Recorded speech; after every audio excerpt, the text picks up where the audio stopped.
Hello everyone, welcome back to our channel future study. तो guys, इस video में semester second के student all UG course जो आपने हिंदी ए सब्जेक्ट लिया है, हिंदी भाषा संप्रेषण और संचार, इसके इम्पोर्टेंट क्वेश्चन विद आंसर आपको इस वीडियो में हम कराने जा रहे हैं। और इसमें हमने आपकी जो यूनिट सेकंड है उसका चैप्टर हमने सेकंड ले रखा है। इससे पहले जो हमने वीडियो बनाई थी classes first second and third में, इसमें आपको यूनिट फर्स्ट का चैप्टर कराया था, इसमें यूनिट फर्स्ट का सेकंड चैप्टर और इसमें जो यूनिट सेकंड का फर्स्ट चैप्टर करा चुके हैं।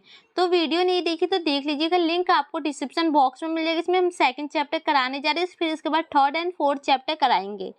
इसमें आपको वीडियो में सिलेबस कंप्लीट कराने की कोशिश करेंगे, ठीक है, आपकी पूरी सिलेबस कंप्लीट हो जाए। लेकिन एक चीज़ याद रखिएगा, ये नोट्स हमने जो बना रखे इसमें पूरा सिलेबस कंप्लीट है और ये अच्छे अच्छे पॉइंट है, जैसे कि आपको यहाँ दिख रहा है इसकी प्रकार अर्थ, इसके जो भी जितने भी क्वेश्चन पेपर के अकॉर्डिंग आएंगे इसमें हमने सब कुछ ले रखा है। अगर आपको ये PDF परचेज करनी है तो आप कर सकते हैं, हमारे व्हाट्सएप नंबर पर कॉन्टैक्ट करके इसे हम परचेज कर सकते हो। आपको अगर परचेज करनी है तो देखिए व्हाट्सएप नंबर आपके सामने, इस पर आपको मैसेज करना है कि हमें हिंदी की PDF परचेज करनी है तो हम आपको दे देंगे। ये सिर्फ आपको 50 रुपये में हम PDF दे देंगे, पूरी PDF अच्छी, और यही क्वेश्चन आपके पेपर में आएंगे, 99% चांस है, ठीक है। और बाकी आपकी मर्जी है PDF को परचेज करनी है या यूट्यूब से स्टडी करनी है। PDFs को अगर आपने परचेज किया ना तो एक दिन में ही आपने ये पूरा याद हो जाएगा, इतने अच्छे पॉइंट है कि आपको समझ भी आ जाएगा खुद से पढ़ के भी, ठीक है। तो चलिए हम क्वेश्चन विद आंसर स्टार्ट करते हैं। यहाँ से देखिए क्वेश्चन हमने इसमें 12 लिखा है, प्रतिवेदन। मतलब प्रतिवेदन का क्या मतलब होता है, रिपोर्ट का अर्थ और स्वरूप, प्रतिवेदन के प्रमुख तत्वों को स्पष्ट कीजिए। तो इसमें सबसे पहले आपको जो प्रतिवेदन होता है उसका अर्थ क्या है, उसका स्वरूप क्या है, उसके तत्व क्या है, ये बताना है क्वेश्चन 12 में। इसके बाद जो नेक्स्ट क्वेश्चन बनेगा, प्रतिवेदन लेखन की प्रक्रिया, प्रकार विशेषता का उल्लेख कीजिए। तो इसके प्रकार के बारे में बताएंगे, प्रक्रिया और विशेषता के बारे में बताइए। इसके बाद जो एक स्वच्छंद आधारित प्रतिवेदन के लिए किन बातों का होना अनिवार्य है, तो ये क्वेश्चन, ये तीनों क्वेश्चन का आंसर आपको इसी वीडियो में कंप्लीट कराने जा रहे हैं, ठीक है। तो एक ही वीडियो में कंप्लीट हो जाएगा, फिर इसके बाद चैप्टर थर्ड के क्वेश्चन बताएंगे आपको। तो क्वेश्चन समझ में आ गया, चलिए आंसर देखते हैं। तो आंसर देखिए, सबसे पहले आपको प्रतिवेदन किसे कहते हैं ये जानना होगा। तो देखिए किसे कहते हैं, प्रतिवेदन का सामान्य मतलब होता है किसी घटना स्थिति की क्रमिक जानकारी होता है, रिपोर्ट प्रस्तुत करना। हर समय देश विदेश में कई ऐसी घटनाएं होती रहती है जिनको जानने के लिए हम उत्सुक रहते हैं। तो आपको समझ में आया प्रतिवेदन किससे कहते हैं, जो मतलब कि जिसे रिपोर्ट आप कह सकते हैं इंग्लिश में, ठीक है। कोई भी घटना होती है, किसी भी घटना के बारे में आपको जानने की इच्छा होती है, उनके में कि वहाँ पर क्या हुआ था, कैसे हुआ था, क्या हुआ था, उसके बारे में एक रिपोर्ट तैयार की जाती है, एक प्रतिवेदना तैयार की जाती है, उसी को प्रतिवेदना कहते हैं, ठीक है। तो इसके आगे देखिए, देश विदेश में, लेकिन उसके लिए तथ्यों की जांच पड़ताल होना जरूरी होता है जो किसी सरकारी या गैर सरकारी एजेंसी द्वारा की जाती है। ऐसे व्यक्तियों द्वारा प्रस्तुत वितरण को ही प्रतिवेदना कहते हैं। जिस व्यक्ति या समूह द्वारा प्रतिवेदन प्रस्तुत किया जाता है उसे प्रतिवेदक कहते हैं। तो यहाँ आपको अच्छे से समझ में आ गया कि जो प्रतिवेदना किसे कहते हैं, कि किसी, देखो, एक तो सरकारी व्यक्ति होता है, एक गैर सरकारी व्यक्ति द्वारा, जो भी एजेंसियों द्वारा किसी के जांच पड़ताल के द्वारा जो रिपोर्ट तैयार की जाती है, जो जानकारी आपको पहुंचाई जाती है आपके द्वारा, तो उन्हें प्रतिवेदन कहते हैं, ठीक है। उनकी वितरण दी जाती है, उनको प्रस्तुत किया जा रहा है आपके सामने कि जैसे कि आपको पता चल रहा है कि दिल्ली में बाढ़ आई पड़ी है, वो प्रतिवेदना होती है, जैसे रिपोर्टर के द्वारा आपको जानकारी देने की कोशिश की जा रही है, तो इसी को कहते हैं प्रतिवेदना, मतलब रिपोर्ट।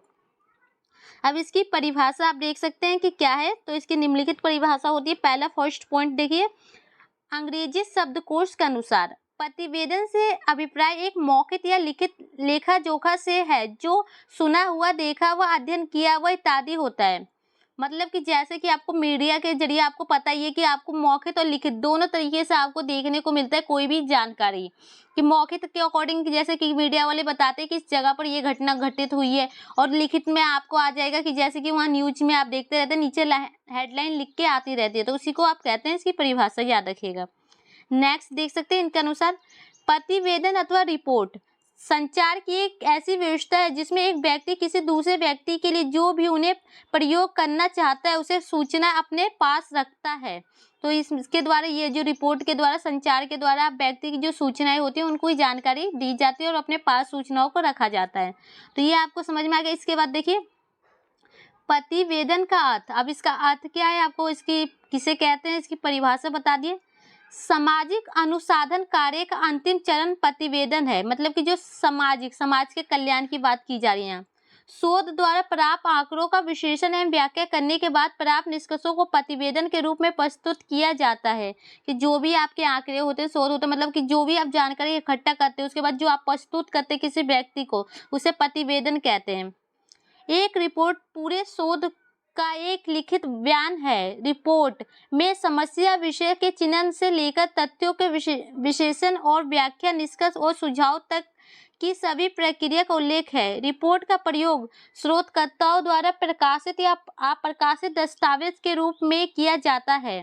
तो मतलब कि रिपोर्ट का प्रयोग कैसे किया जाता है, जो उसके द्वारा जो रिपोर्टर मीडिया द्वारा किया जाता है, इसका शोधकर्ता मतलब जो उसकी जानकारी दे रहे हैं आपको, उसमें आपको देखो एक तो प्रकाशित भी हो सकता है और ये दस्तावेज द्वारा भी हो सकता है, लिखित रूप में इस सब की जानकारी आपको दी जाती है, उसको सुझाया जाता है, उसके निष्कर्ष निकाला जाता है, उसकी व्याख्या की जाती है।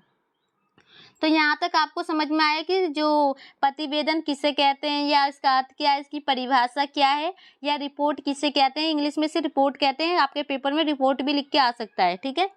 इसके बाद देखिए जो प्रतिवेदन के प्रकार, अब इसके प्रकार क्या है, तो जो निम्नलिखित प्रकार होते हैं एक एक करके हम कोशिश करेंगे समझने की। सबसे पहले आपको परिचय लिखना होता है। परिचय में देखिए क्या लिखना है, मनुष्य की जीवन बहुरंगी है। वो पता ही है कि आपको अलग अलग रंग, अलग अलग चीज़ों के बारे में वो सोचते विचारते रहते हैं। उसमें अनेक घटनाएं निहित घटती रहती है और अच्छे बुरे कार्य होते रहते हैं। मनुष्य के जीवन में अच्छे भी कार्य होते हैं, बुरे भी कार्य होते हैं, सभी घटनाएं घटती रहती है। प्रतिवेदन में सभी प्रकार के प्रसंगों और कार्यों को स्थान दिया जाता है। सरकारी या गैर सरकारी कर्मचारी समय समय पर किसी कार्य या घटना का प्रतिवेदन अपने से बड़े अफसर को देते हैं। तो जो सरकारी और गैर सरकारी जो कर्मचारी होते हैं, जो रिपोर्ट तैयार करते हैं, अपने से बड़े जो अफसर होते हैं ना, उन्हें वो रिपोर्ट को दे देते हैं। और जो समाचार पत्र के संपादक भी प्रधान संपादक को प्रतिवेदन लिखकर भेजते हैं। जो वहाँ के समाचार के लोग होते हैं उन्होंने भी अपने प्रधान को जो प्रतिवेदन लिख के भेजते हैं कि आगे के कार्यक्रम के लिए आपको ये कार्य करना चाहिए। और देखिए इसमें आगे स्कूल के प्रधान अध्यापक भी शिक्षा पद अधिकारियों को अपने स्कूल के संबंध में प्रतिवेदन लिखकर भेजते हैं। गांव का मुखिया भी अपने गांव का प्रतिवेदन सरकार को भेजता है। किसी संस्था या मंत्री भी अब उसका वार्षिक या आध्यात्मिक वर्ष प्रतिवेदन सभा में सुनाता है। इस प्रकार स्पष्ट है कि सामाजिक और सरकारी जीवन में प्रतिवेदन का महत्व और मूल्य दिन दिन बढ़ता जा रहा है। तो इससे ये समझ में आया कि जो इनका महत्व बढ़ता है। प्रतिवेदन किसे लिखते हैं, जैसे रिपोर्ट होता है, जैसे कि हमें किसी चीज़ के बारे में किसी व्यक्ति को जानकारी देनी है तो हम अपने से बड़े के लिए एक रिपोर्ट तैयार करते हैं कि हाँ यहाँ पर हमारे यहाँ स्कूल में ये कार्यक्रम हो रहा है, इसके लिए आपको आना है। या गांव के मुखिया अपने जो सरकार को भेजते हैं कि हमारे गांव में ये समस्या है, इसके यहाँ पर हमारे गांव में ये प्रोग्राम हो रहा है, तो इसमें आपको शामिल होना है। तो यही होता है जीवन में सबसे ज़्यादा महत्व होता है सरकारी और सामाजिक जीवन में प्रतिवेदन का। अब देखिए प्रतिवेदन के 3 प्रकार होते हैं। तो ये 3 प्रकार होते हैं, तीनों के बारे में एक एक करके हम देखने का प्रयास करेंगे। यहाँ पहला है व्यक्तिगत प्रतिवेदन। इस प्रकार के प्रतिवेदन में व्यक्ति अपने जीवन के किसी संबंध में अथवा विद्यार्थी जीवन का प्रतिवेदन लिख सकता है। तो इसमें होता है व्यक्तिगत, मतलब खुद के बारे में, आप अपनी जीवन के बारे में आप लिख सकते हैं। स्टूडेंट है अपने जीवन के बारे में प्रतिवेदन लिख सकता है। इसमें व्यक्तिगत बातों का उल्लेख अधिक रहता है। यह प्रतिवेदन कभी कभी डायरी का भी रूप ले लेता है। यह प्रतिवेदन का आदर्श रूप नहीं है। तो देखो कभी कभी ये होता है इसमें व्यक्तिगत के अकॉर्डिंग की, मतलब ये व्यक्ति के जीवन की बात की जा रही है, तो ये कभी कभी डायरी का भी रूप ले लेता है। डायरी पता है किस लिए लिखी जाती है, हम अपनी जीवन की घटनाओं के बारे में लिखते हैं। तो ये जो प्रतिवेदन का आदर्श रूप नहीं है, क्योंकि इसमें जो व्यक्ति की जीवन की बात की जा रही है। एक उदाहरण इस प्रकार है, जैसे कि आपको पता है कि जो प्रतिवेदन कैसे लिखते हैं, इसका उदाहरण आप यहाँ देख सकते हैं कि जैसे यहाँ लिखा है कि आपको 7/10/2000 सुबह 5 बजे उठा, क्रियाक्रम का कर 6 बजे पढ़ने बैठा, अचानक सिर में दर्द हुआ, बिस्तर पर लेट गया, आंखें बंद कर ली, नींद आ गई, 1 घंटे बाद जगा पर दर्द बना रहा, डॉक्टर के पास गया, दवा लेकर घर लौटा, दवा खाकर फिर लेट गया, दर्द दूर हो गया, 10 बजे भोजन किया और स्कूल के लिए चला गया, 12 बजे दोपहर में सर दर्द शुरू हुआ, छुट्टी लेकर घर लौटा, सारा दिन इस प्रकार कटा। तो ये क्या है, ये आप अपनी निजी बातें बताइए। तो ये प्रतिवेदन किस प्रकार हो गया, जो व्यक्तिगत प्रतिवेदन है कि आप पूरे दिन में क्या क्या कार्य किए, कि सुबह मुझे बुखार लग गया तो मैंने ये काम किया, तो मैं डॉक्टर के पास गया, तो उसके बाद स्कूल गया, तो उसके बाद घर आए, फिर दवाई खाए, फिर उसके बाद मैं सो गया। तो ये आपका व्यक्तिगत जीवन हो गया। इसे आप डायरी भी कह सकते हैं कि अपने जीवन के बारे में, घटनाओं के बारे में लिखते हैं शाम को। तो इसका नेक्स्ट पॉइंट देख सकते हैं, इसमें आपको क्या बताना है आप समझने का प्रयास कीजिए। इस प्रकार के प्रतिवेदन में किसी भी संस्था, सभा, बैठक इत्यादि का विवरण दिया जाता है। ये प्रतिवेदक अपने बारे में कुछ ना कहकर सारी बातें संगठन या संस्था के संबंध में लिखता है। तो इसमें क्या होता है, इस रिपोर्ट में आपको क्या होता है प्रतिवेदन में कि इसमें किसी जो संस्था होती है, किसी सभा होती है, उसके बारे में सारी जानकारी दी जाती है। इसमें अपने बारे में कुछ भी नहीं लिखा जाता है। यह प्रतिवेदन ये मानसिक भी हो सकता है, जो आपका अर्धवार्षिक भी हो सकता है, वार्षिक भी हो सकता है। एक स्कूल में वार्षिक मनाया गया, इस अवसर पर प्रधान अध्यापक ने निम्नलिखित प्रतिवेदन पढ़कर सुनाया। मतलब कि देखो, वार्षिक का मतलब ये हो गया कि जैसे आपके स्कूल में कोई कार्यक्रम एक साल में किया गया, तो उसके अकॉर्डिंग एक प्रतिवेदन तैयार किया गया जो स्कूल में इसको सुनाया गया। तो क्या है, तो ये देखिए, हमारा स्कूल सन 1930 में स्थापित हुआ था। इस नगर में ये पिछले 62 वर्षों में से शिक्षा का प्रचार करता रहा है। आरंभ में जहां 5 शिक्षक और 50 छात्र थे, वहां आज शिक्षकों की संख्या 30 और छात्रों की संख्या 700 तक पहुंच गई है। कला, वाणिज्य और विज्ञान की शिक्षा दी जाती है।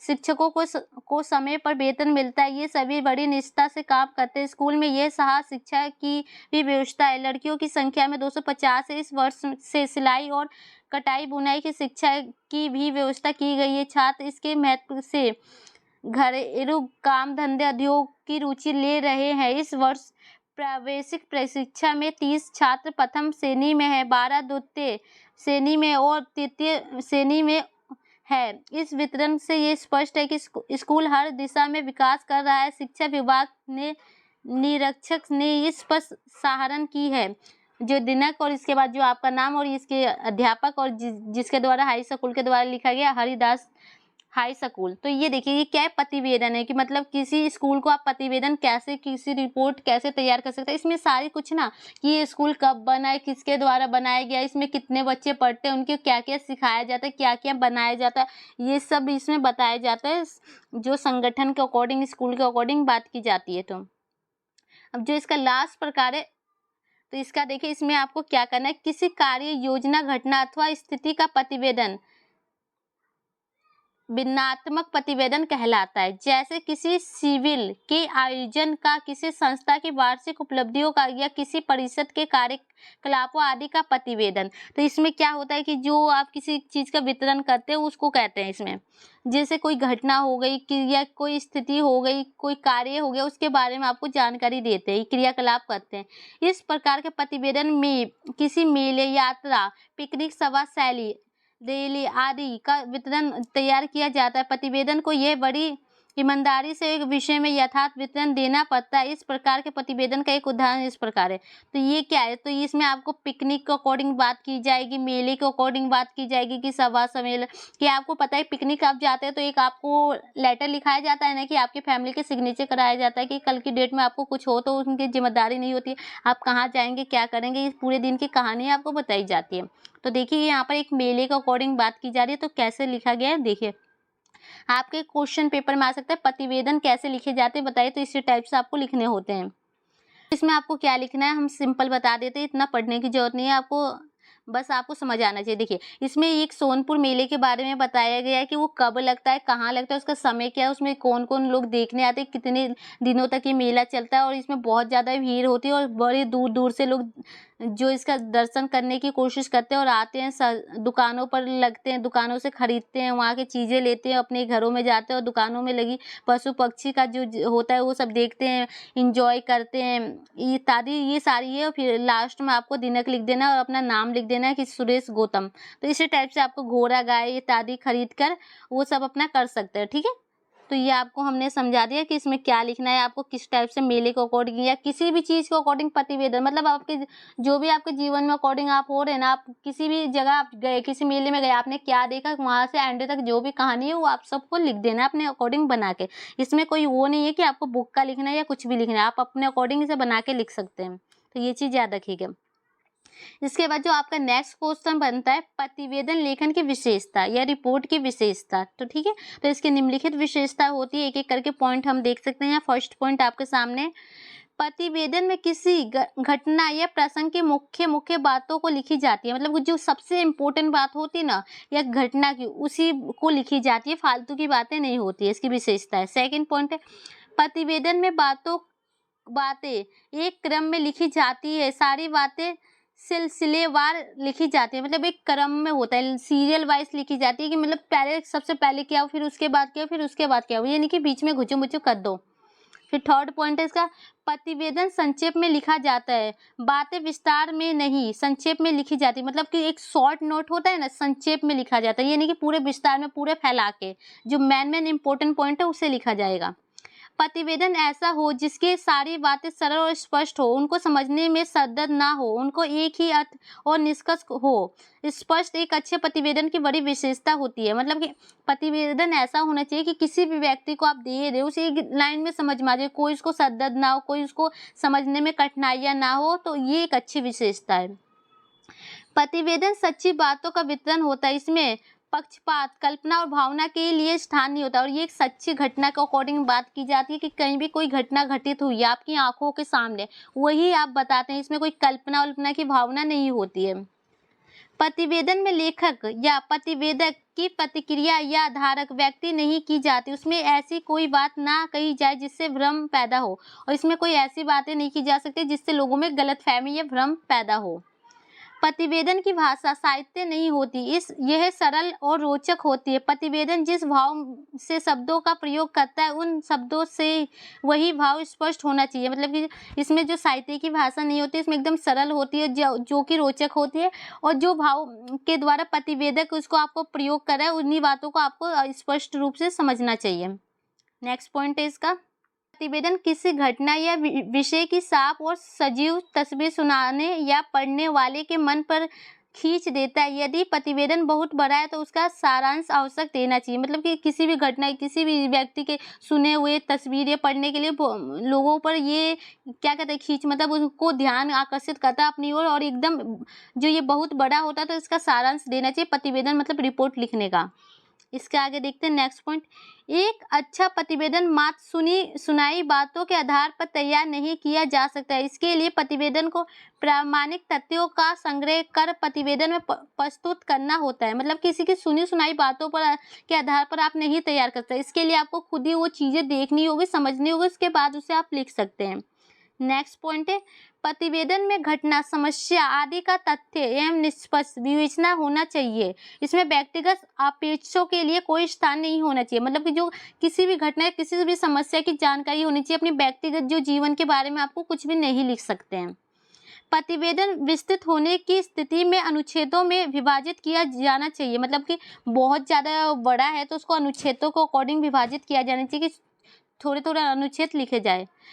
प्रत्येक प्रतिवेदन में उपयुक्त शीर्षक आवश्यक होना चाहिए, जिससे ये विशेष उसका स्पष्ट हो जाए, मतलब कि उसके विषय के बारे में पता चल जाए कि ये इसमें क्या बताने की कोशिश की जा रही है। तो यहाँ पर इसकी विशेषता खत्म हो चुकी है। अब इसके बाद नेक्स्ट जो क्वेश्चन आपका बनेगा, देखिए प्रतिवेदन का उद्देश्य, इसका उद्देश्य क्या होता है, आपको ये लिखने का प्रयास आप क्यों करते हैं, इसका उद्देश्य आप क्या निकालते हैं, तो ये देख सकते हैं। प्रतिवेदन का उद्देश्य बीते हुए समय के विशेष अनुभवों का संक्षिप्त संग्रह करना है, ताकि आगे किसी तरह की भूल या भ्रम ना हो पाए, मतलब कि जो प्रतिवेदन का उद्देश्य, जो भी आपने अनुभव किया, जो भी विषय के बारे में जानकारी दी है, उसके बारे में कोई भी आगे कोई गलती या भ्रम आपसे ना हो, उसके बारे में वो संक्षिप्त जो उनके बारे में जानकारी प्राप्त करना होता है। प्रतिवेदन में उसी कठोर सत्य की चर्चा रहती है जिसका अच्छा या बुरा अनुभव हुआ है, मतलब कि वही चीज़ें बताई जाती है कि जो आपके साथ हुआ, चाहे अच्छा हो या बुरा हो, उसके बारे में सत्य जानकारी दी जाती है। प्रतिवेदन का दूसरा लक्ष्य भूतकाल और वर्तमान काल से जोड़ना भी है। भूत की भूल से लाभ उठाकर वर्तमान को सुधारना उसका मुख्य प्रयोजन है, मतलब कि जैसे भूतकाल से वर्तमान काल, जैसे कि आपने कोई भूतकाल में कोई गलती कर दी है तो उसको आने वाले फ्यूचर में आप उसे सुधार सकते हो, उसका लाभ उठा सकते हैं। किंतु प्रतिवेदन डायरी या दैनिक दिन नहीं है, और ये प्रतिवेदन क्या होती है, डायरी नहीं है। प्रतिवेदन में यथार्थ की तस्वीरें रहती है और डायरी में यथार्थ के साथ लेखक की भावना, कल्पना और प्रतिक्रिया भी व्यक्त होती है। तो जो ये होता है ना, प्रतिवेदन में जो आज की तस्वीरें होती है, और जो डायरी में ये होता है कि जो आप हो चुके हैं उसकी कल्पना की भावना भी उसमें आ सकती है। दोनों में ये स्पष्ट भेद है, और दोनों में बहुत ज़्यादा ही भेद है। इसके आगे देखते हैं, आजकल प्रतिवेदन लेखन एक महत्वपूर्ण कार्य के रूप में स्वीकार किया जाता है, और ये एक महत्वपूर्ण कार्य के अकॉर्डिंग देखा जाता है।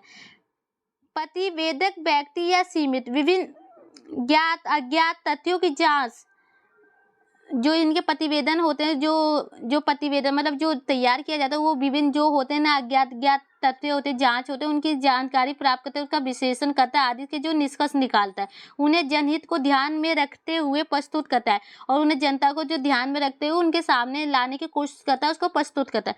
अतः जब भी कोई विषय, मामला, मुद्दा, समस्या जनता के विरुद्ध होता है, उसे विवादास्पद विषय की छानबीन करना आवश्यक हो जाता है। अगर कोई विषय हो गया, कोई जानकारी हो गई जनता के विरुद्ध होगी तो उसकी छानबीन करना बहुत ज़्यादा जरूरी होती है।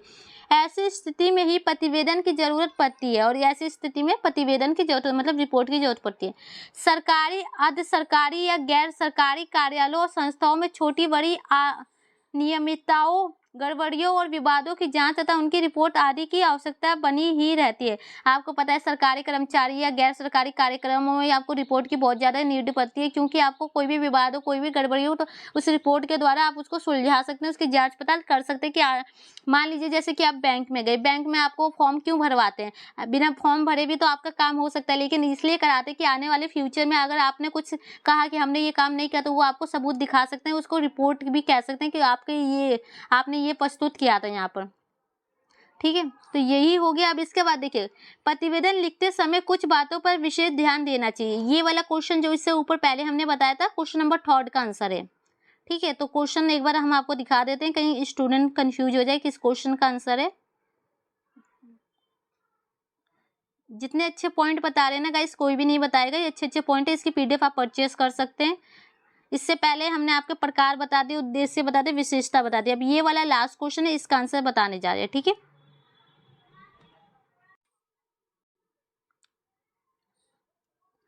तो यहाँ से देखिए क्वेश्चन, प्रतिवेदन लिखते समय कुछ बातों पर विशेष ध्यान देना चाहिए। फर्स्ट पॉइंट है, प्रतिवेदन हमेशा संक्षिप्त में होना चाहिए, मतलब संक्षिप्त में शॉर्ट नोट। प्रतिवेदन का शीर्षक स्पष्ट और शिष्ट होना चाहिए, मतलब कि आप क्या लिख रहे हो उसके बारे में आपको पूरी जानकारी होनी चाहिए, उसका शीर्षक स्पष्ट होना चाहिए। प्रतिवेदन की भाषा सरल और साफ साफ होनी चाहिए। शीर्षक ऐसा होना चाहिए जो मुख्य विषय को रेखांकित करता हो, कि मतलब उसका जो आप कहते हैं ना टॉपिक की हेडिंग ऐसा होना चाहिए कि जो मतलब कि जो विषय के बारे में जानकारी दे रहे हो वही होना चाहिए। घटना, प्रकरण आदि जो भी हुआ हो उसकी तिथि और समय की सूचना दी जानी चाहिए। जो भी घटना घटित हुई है उसकी समय भी बताना चाहिए, उसको डेट भी बताना चाहिए, किस समय किस डेट को हुआ है। प्रतिवेदन में केवल महत्वपूर्ण तथ्यों को ही लिखना चाहिए, जो इम्पोर्टेंट हो उसी को लिखना चाहिए। कोई घटनाक्रम, प्रकरण या किसी छानबीन की मुख्य बातें प्रतिवेदन में आवश्यक लिखी जानी चाहिए, मतलब कोई घटना हो गया उसकी छानबीन के बारे में उसके जो मुख्य बातें उनको लिखना चाहिए। व्याख्या सही क्रम अनुसार रूप में ही लिखना चाहिए, व्याख्या एकदम सही तरीके से और क्रम अनुसार, मतलब शुरू से एंड तक लिखना चाहिए, जैसे ABCD लिखते हैं A to Z उसी टाइप से। निर्णयों की जानकारी देनी चाहिए कि जो भी आपने फैसले लिए। प्रतिवेदन लिखते समय भाषा में प्रथम पुरुष का प्रयोग नहीं होना चाहिए, और जो मतलब सबसे पहले प्रथम पुरुष मतलब कि पुरुष के अकॉर्डिंग नहीं लिखना चाहिए, पहले नंबर पर उसको बीच में यूज करना चाहिए।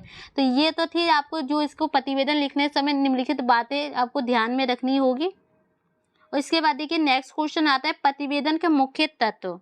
अब इसके तत्व निम्नलिखित है, एक एक करके पॉइंट देखते हैं। फर्स्ट पॉइंट में आपका आएगा घटना या स्थिति। यह किसी भी प्रतिवेदन का सबसे महत्वपूर्ण तत्व है। जब भी किसी घटना, दुर्घटना, समस्या या मुद्दे की जानकारी या कार्रवाई की जानी होती है तभी प्रतिवेदन लिखा जाता है। तो मतलब किसी घटना या स्थिति के बारे में आपको जानकारी प्राप्त करनी होगी या किसी को देनी होगी, जब भी आप प्रतिवेदन या रिपोर्ट लिख सकते हैं।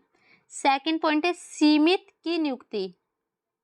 किसी भी घटना की संपूर्ण जानकारी के लिए किसी व्यक्ति को जिम्मेदारी सौंपी जाती है या एक सीमित नियुक्त करके मामले की सच्चाई तक पहुंचने का प्रयास किया जाता है। मतलब किसी एक व्यक्ति को ये कार्य दिया जाता है कि तुम्हें ये काम करना है, इसको सीमित नियुक्त करना है, मतलब उसको कि तुम्हारे अकॉर्डिंग ये काम कंप्लीट होगा, उसे नियुक्त करना है।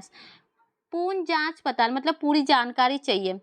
जांच पड़ताल के माध्यम से ही समस्या की जड़ तक पहुंचना संभव हो पाता है, क्योंकि किसी भी समस्या के अनेक पहलू होते हैं, इसलिए उन सबको उजागर करना कठिन होता है। मतलब कि किसी के द्वारा ही आपको जांच पड़ताल कर सकते हैं, उनकी समस्या के बारे में जान सकते हैं। उसमें बहुत सारी समस्या आती है, लेकिन सबको कठिन होता है कि सबको सामने ला जाए। तो जो इम्पोर्टेंट पॉइंट है उसे लाना चाहिए। 4 पॉइंट है प्रमाण। प्रतिवेदन की प्रामाणिकता दिए गए सबूतों और तथ्यों पर निर्भर करता है। जो भी सबूत होते हैं उसको अकॉर्डिंग ही देखा जाता है इसमें।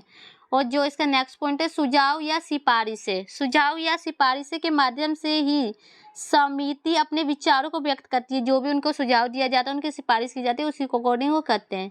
इसका नेक्स्ट पॉइंट है निश्चित अवधि। किसी भी प्रतिवेदन को निर्धारित समय में ही प्रस्तुत करना चाहिए। जो उसका समय है उसी को अकॉर्डिंग उसे लिखना चाहिए, उसके बारे में बताना चाहिए। तो गाइस देख सकते हैं इस वीडियो का लास्ट क्वेश्चन है प्रतिवेदन लिखने की प्रक्रिया। इसकी प्रक्रिया क्या है? तो ये निम्नलिखित प्रकार की होती है। इनकी प्रक्रिया एक एक करके हम पॉइंट देखेंगे और ये लास्ट क्वेश्चन है। देखिए फर्स्ट पॉइंट है आपका पहला चरण, संबंधित विषय का गहन अध्ययन करते हुए उसके उद्देश्य को ध्यान में रखना। कि मतलब जो भी आप विषय के बारे में आप जानकारी इकट्ठा कर रहे हो उसके उद्देश्य को आपको ध्यान में रखना चाहिए। दूसरा चरण है उद्देश्य के अनुसार अपने कार्य की रूपरेखा तैयार करना। कि जो भी आपको उद्देश्य मिला उसके अकॉर्डिंग आपको अपने कार्य करनी है, रूपरेखा तैयार करनी है। तीसरा है प्रतिवेदन से संबंधित विषय जैसे चित्र, आंकड़े और सूची आदि एकत्रित करना। मतलब जो भी उसके विषय के अकॉर्डिंग चित्र, आंकड़े मिले वो सबको करना चाहिए इकट्ठा। 4 पॉइंट है इसका अनेक लोगों से मिलकर पक्ष विपक्ष की विचारों को जानकर सूचना एकत्रित करना। मतलब उसके अच्छे और बुरे के बारे में पक्ष और विपक्ष मतलब कि सभी व्यक्तियों से जान के ही सूचना को इकट्ठा करना चाहिए। 5वां है जांच पड़ताल से प्राप्त किए गए सभी सूचना को सारणीबद्ध करना। मतलब कि जैसे एक सीरियल होता है उसको अकॉर्डिंग लगाना, जो भी आपने जांच पड़ताल की है, जो भी सूचना आपको प्राप्त है। छठा है इसका निष्कर्ष और सिफारिशों की रूपरेखा तैयार करना। जो भी आपकी निष्कर्ष है उसकी रूपरेखा तैयार करें। इसका अंतिम चरण है सभी कागजातों